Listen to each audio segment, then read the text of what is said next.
Le fort d'Elgray domine l'entrée de la ville de Basse-Terre du haut de ses remparts. À l'origine, il s'agit d'une maison fortifiée, construite majoritairement par des engagés blancs artisans en 1650 pour le gouverneur Charles Houel. Le fort est ensuite agrandi au cours du XVIIIe et du XIXe siècle. En 1802, ce lieu devient le théâtre d'affrontements majeurs. Les troupes du général Antoine Richepanse, envoyées par Napoléon Bonaparte pour rétablir l'esclavage aboli en 1794, font face à la résistance menée par le commandant Louis Delgrès. Louis Delgrès est promu capitaine en 1795. Fait prisonnier par les Anglais en 1796, puis libéré, il accède en 1788 au grade de commandant. En 1789, il débarque en Guadeloupe comme aide de camp de l'agent René Bacot de la Chapelle, aux côtés de Magloire-Pélage. En octobre 1801, il devient aide de camp du capitaine général Jean-Baptiste Raymond de Lacrosse. Le 1er novembre 1801, lorsque Lacrosse est emprisonné, Delgrès se rallie aux officiers rebelles. Il est alors nommé chef de la place de Basse-Terre par le général Magloire-Pélage, tandis que Lacrosse est chassé de Guadeloupe et se réfugie sur l'île de la Dominique. Delgrès participe, avec Pélage, à la formation du bataillon des Antilles de Morlaix, destiné à renforcer la défense de la Guadeloupe. En 1802, il est promu colonel et reçoit le commandement de l'arrondissement de Basse-Terre. Le 5 janvier 1802, Delgrès destitue plusieurs fonctionnaires blancs accusés de correspondre avec l'ancien gouverneur Lacrosse. Les 15 et 16 février 1802, avec le capitaine Massoto, il fait arrêter plusieurs officiers blancs. Massoto, né en Guadeloupe au milieu du XVIIIe siècle, est un libre de couleur métisse, descendant des Kalinagos. Considéré comme l'un des anarchistes les plus influents de son époque, il commande une unité du 2e bataillon à Pointe-à-Pitre.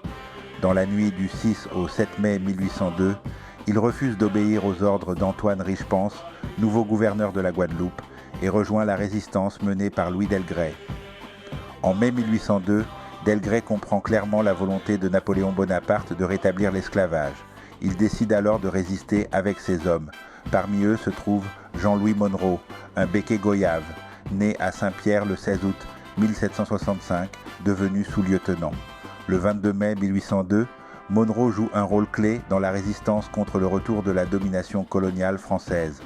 Il collabore avec Delgrès à la rédaction de la proclamation du 10 mai 1802. Ce texte fort et révolutionnaire refuse toute reddition face aux troupes françaises envoyées pour rétablir l'esclavage. Après l'évacuation du fort Saint-Charles, Monroe empêche que l'ordre de Delgrès de faire sauter le fort soit exécuté.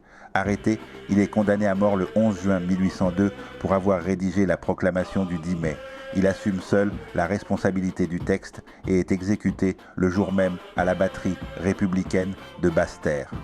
Louis Delgrès se replie finalement à l'habitation d'Anglemont, au Matouba. Là, il choisit de mourir avec près de 300 de ses compagnons plutôt que de se rendre. Parmi les figures de cette résistance figure aussi Marthe Rose, dite Toto, née en 1762 à La Soufrière, dans l'île de Sainte-Lucie, alors colonie française sous occupation britannique. Elle est une libre de couleur mulâtresse lorsque l'esclavage est aboli en Guadeloupe le 2 juin 1794. Selon l'historien Auguste Lacour, elle est considérée comme la compagne de Louis Delgrès, accusée d'avoir participé activement à la rébellion et d'avoir incité les Noirs à fusiller des Blancs détenus au fort Saint-Charles. Elle est condamnée à mort le 2 octobre 1802. Toujours selon Lacour, elle se serait cassé la jambe lors de l'évacuation du fort. Blessée, elle assiste à son procès sur une civière et est conduite au gibet dans les mêmes conditions. Ses derniers mots auraient été « Des hommes, après avoir tué leur roi, ont quitté leur pays pour venir dans le nôtre, porter le trouble et la confusion. Que Dieu les juge. » Le mémorial Louis Delgrès rend hommage à ces combattants de la liberté. Il est l'œuvre du sculpteur Roger Aréquian, né en 1946 à Sainte-Anne. Formé aux Beaux-Arts de Lille, il a travaillé plusieurs années en France sur des monuments historiques avant d'enseigner les arts appliqués en Guadeloupe. Parmi ses réalisations majeures figurent les sculptures monumentales Cooper et Attacheuse en 1987, La Paix en 1988, Le Cri en 1992 et le mémorial Louis Delgrès, inauguré en 2002.